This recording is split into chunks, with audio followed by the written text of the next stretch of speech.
Hey guys, it's been a few months since we uploaded a video, and we don't upload videos regularly because we only upload them when we feel like there's something useful for you to consume. And I had an idea. It was I was just going through some files, and before filing them away, I thought maybe you'd be interested in this. To be very upfront, some of this, a little bit of this is detailing, so it is a detailing related video, but a lot of it is photography. I think photography and videography and detailing, they need to be best friends these days.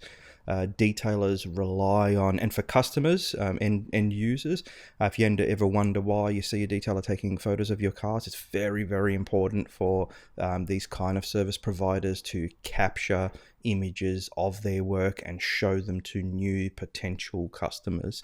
You can do great detailing, but if you're not showing other people, it's not impossible, but it makes it much more difficult to attract new customers, or even maintain your current customers. That I know my customers like to see my work, and if they don't see it for a little while, it I can feel that when I get phone calls, when are you going to upload a new video? When are you going to do something? When are we going to see something? When can we consume more of your content? So content creation is part of doing business, especially the service side of business. It doesn't really matter what you're doing. You need to capture images, you need to capture video, and you need to present that to your existing and potential customers. Now, as you know, I do some work for a client, has been a client for about 20 years, Mercedes-Benz Australia. Mercedes contacted me and said, we've got a couple of cars coming to you, and these are for an event, for a TVC. TVC stands for television commercial, and even though this is probably intended for online use only, that's the terminology. So anyway, that gave me a lot of information immediately, and Mercedes contacted the right person because I know a lot about low budget production, because we're involved in low budget productions often through Bespoke Imaging, which is responsible for this production now. Bespoke Imaging is part of the vertical integration of our businesses. So Final Inspection, the Detail Stig, and Bespoke Imaging all work together. Bespoke Imaging creates the content for the Detail Stig and Final Inspection. And my background is film and video and cinema. My grandfather was a projectionist in the 50s, 60s. My father was a mostly video cameraman, and he specialized in automotive video. And I'm just assuming that that's how the knowledge of producing content and the spark for that kind of creativity came my way. Why is this important for you? I think that when you're listening to someone like me explain what I did and why I did it, and is offering you advice, which I'll offer some advice in this, it's good to know that the advice is coming from someone who is experienced in those two fields. So I'm obviously an experienced detailer. If you're not aware, I'm a very experienced detailer, and I also happen to be, in case some of my detailing customers may not be aware, very experienced at content creation, film, video, and especially audio actually more so than video. So I'm going to get right into what we did for Mercedes-Benz, because I think it's really cool. There's a little bit of detailing involved. Like I said, a little bit of detailing, mostly photo and video. It was a big production. Well, you'll see soon. I underestimated how big the production would be until I turned up on set and realized that this is hundreds of thousands of dollars of budget, not my kind of $10,000, $20,000, $30,000 budget productions, which is really, really cool to see. I took lots of pictures behind the scenes of what's happening, and it will all wrap up in relation to detailing. So if you're detailing cars and you're detailing cars with the intent to have, you should be doing your best work at detailing cars, but if you're doing them specifically for content creation, it's good to understand what the production is going to do with that. If the production is only going to film the outside of the car, only do exterior detailing and internal windows and things that you see through.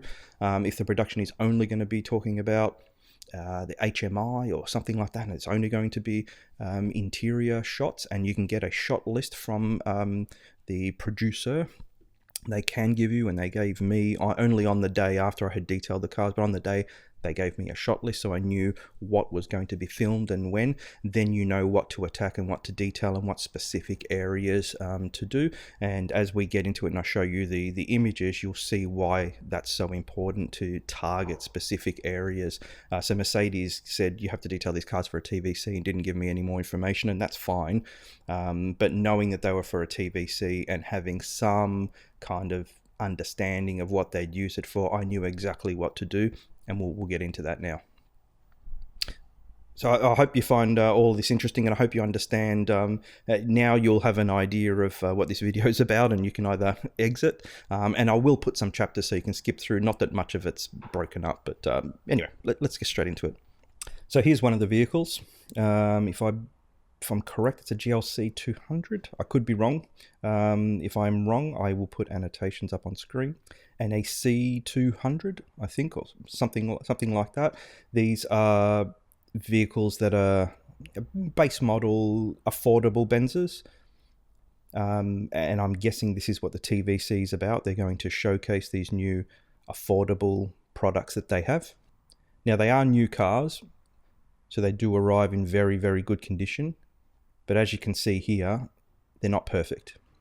And this is why Mercedes want to have the products visit someone like me to be properly prepared so that they present better in this production. And since they're going to great lengths, and you'll see further on in the video the lengths they went to get very, very nice footage of these vehicles. There'd be nothing worse than having things like this. You can see here all this dirt that's caked in areas.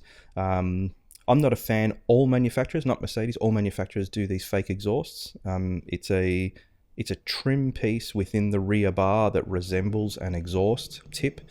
I don't like them. The way aero works, and an aerodynamicist will explain this better, but these ports get filled with junk very, very, very quickly. And when it's black plastic like this, it goes all dull and orangey yellow, and is kind of just ugly and tired looking. It's not a big deal, easy to clean.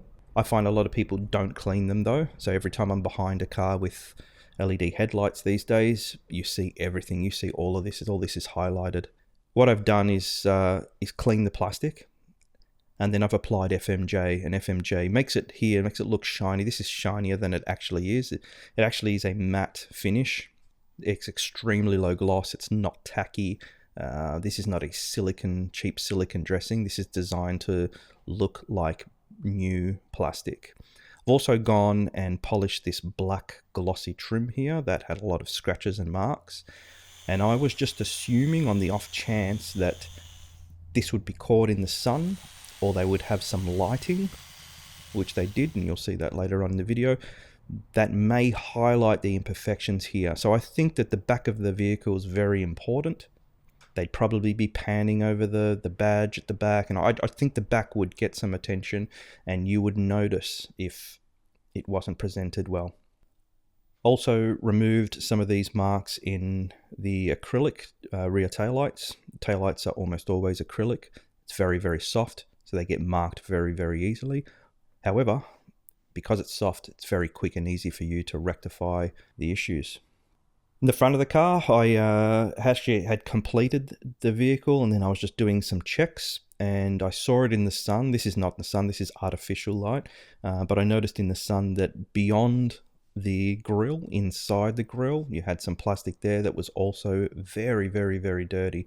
I'm not sure if these cars were stored in a dirty area or they've been stored for a while. Doesn't really matter what happened, but I've gone ahead and cleaned inside the grill with some very, very long, skinny brush tools, some brushware that's designed to get into crevices. I buy a lot of brushes whenever I see them available. Hardware stores, I buy everything I can find that's different shapes and sizes, especially long stuff with bent necks. And I don't think it's important that you buy fancy brushware. I just think it's important that you have a lot of different styles of brushware to get in and out of various places. All right, so I've presented these vehicles, and here they are on set. They're just outside of where a shot will be, where they're going to compose the first scene. Perhaps not the first scene in the video, but the first scene that they were shooting. This guy here, I have to thank this guy in the top right here.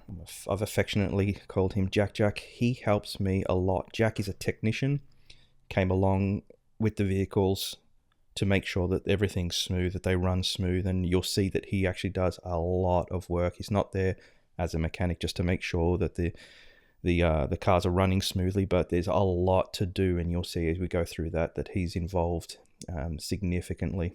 You can see the cars being moved into position.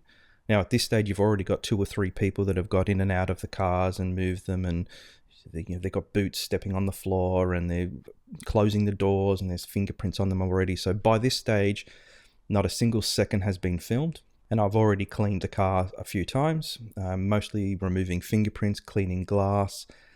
They were parked under a tree when I arrived on set. They were under a tree with leaves all over them, so removed all the leaves from them. So there's a fair bit of work already. This is 7 o'clock in the morning or something, first light.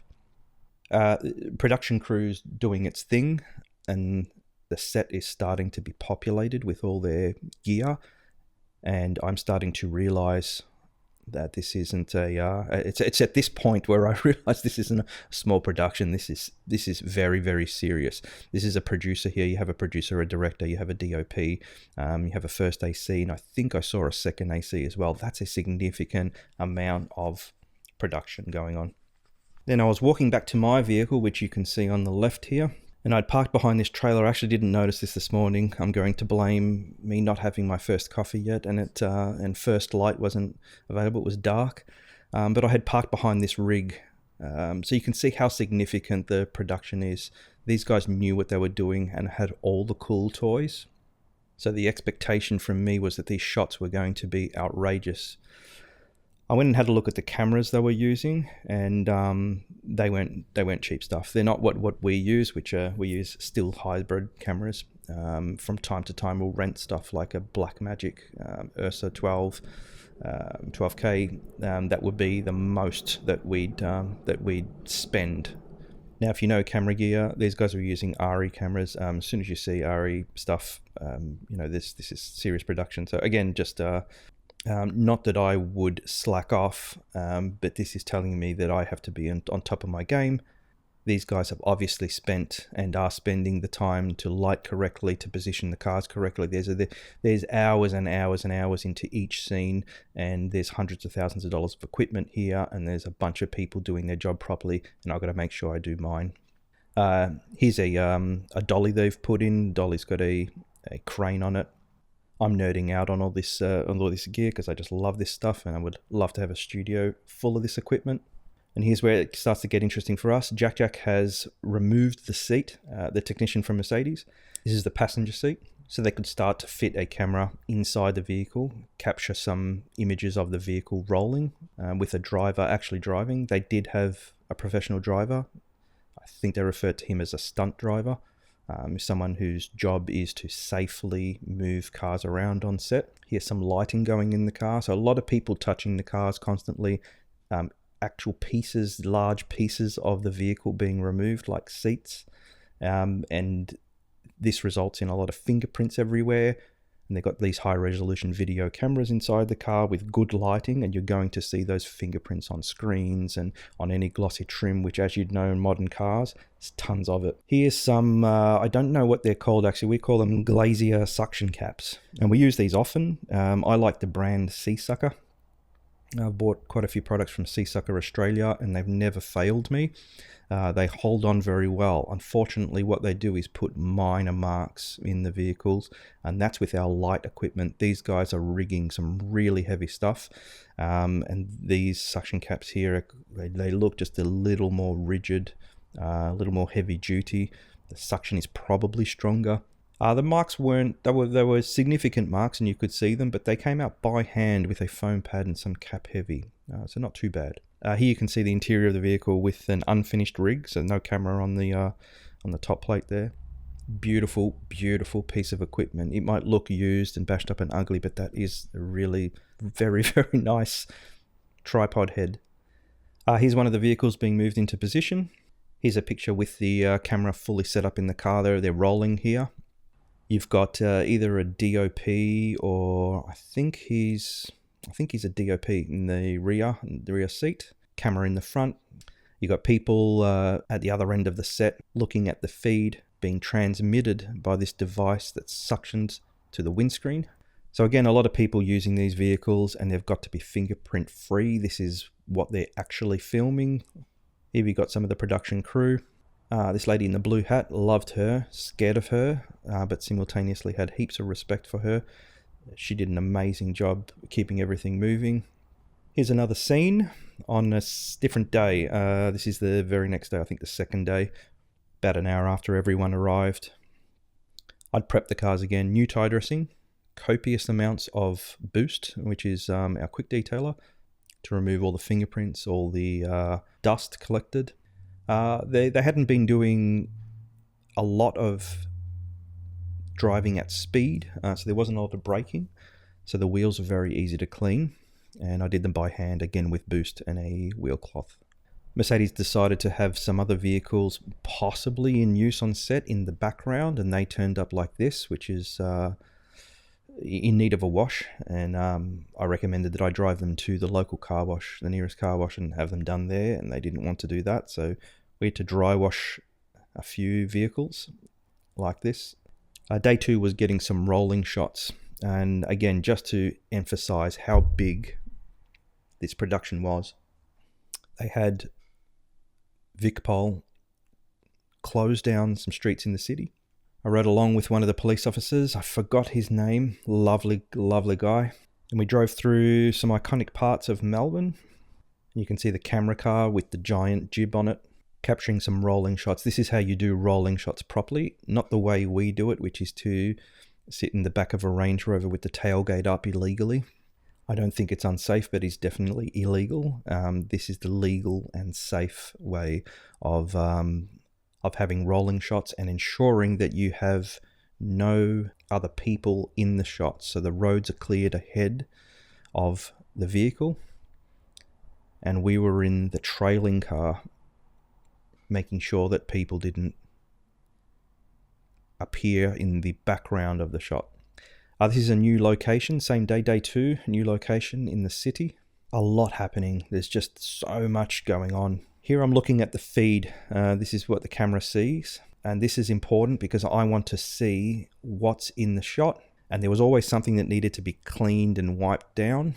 The actors, of which there were 3 or 4, were constantly doing their job, which is touching screens and using functions, touching buttons to activate functions to show off the functionality of the vehicle, of the product. Here's another setup where they were actually doing some basic organization and editing, and I was keen to see how this is done. I didn't really learn anything new, but I just like seeing what a rig that's this sophisticated is like. Very cool.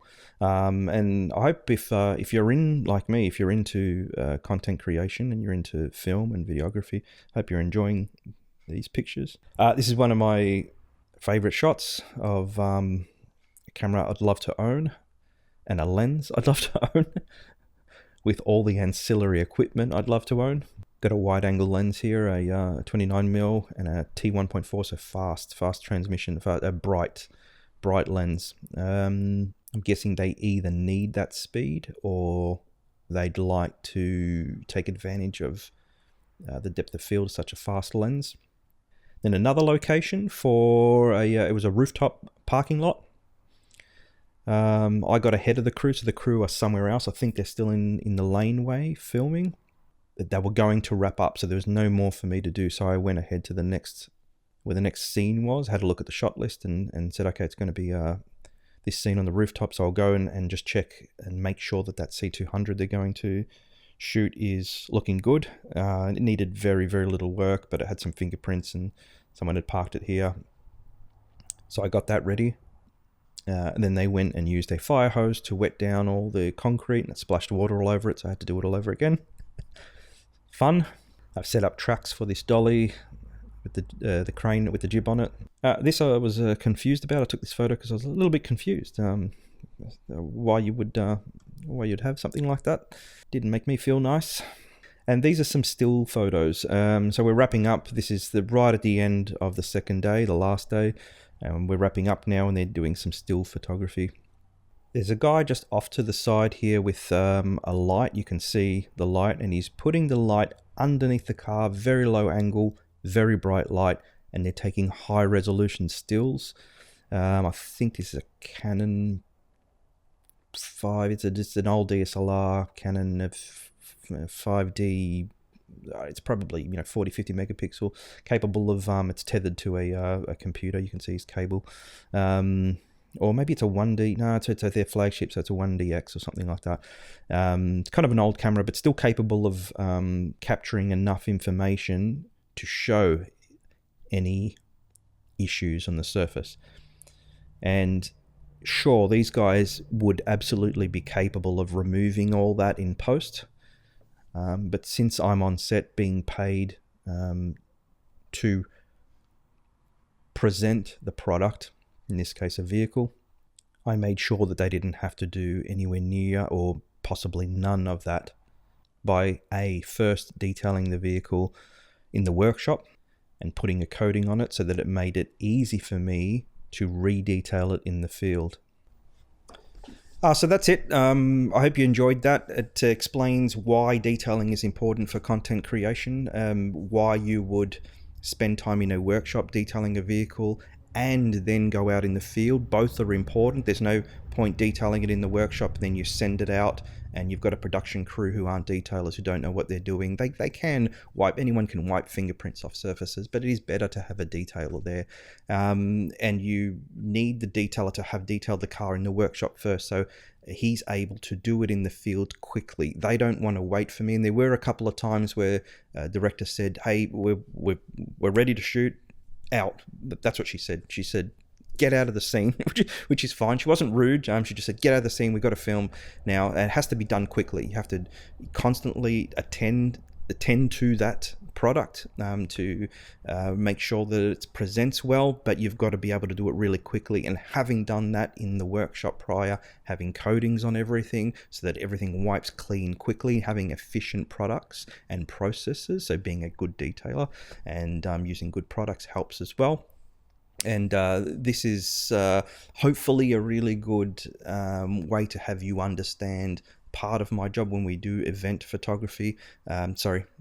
When we do detailing for events, and especially when there's going to be some photo and video involved, or when we create content. If we create, which we do, we have created content for our customers. Our customers do request and do pay us to create video and still images of their vehicles. Knowing that you're going to do that and knowing exactly what you're going to photograph and detailing the car for that specific purpose and knowing what you're going to do matters. Anyway, I just hope it was entertaining. I hope you saw something that was a little difficult. I haven't seen a detailer do this kind of thing before. So I hope, and we've done this a lot over the last 15-20 years, so I hope it was just something cool and a little bit different than our normal videos to see, and worth the time watching. If you've got any questions, put them below. I'll put a link to what I think is the finished production. This was all done a long time ago, 6+ months ago, but I just let them, I didn't want to show photos of what they were doing, and take anything away from this production. But I've seen the finished production online for months now, and I'll put a link to it so you can have a look and see what they achieved with the video, which I thought was pretty good. Good job. Cool looking, very, very slick looking video, as you'd expect from people who obviously know what they're doing with great equipment. Anyway, hope you liked it. Any questions, leave them below. Be happy to answer. Thank you.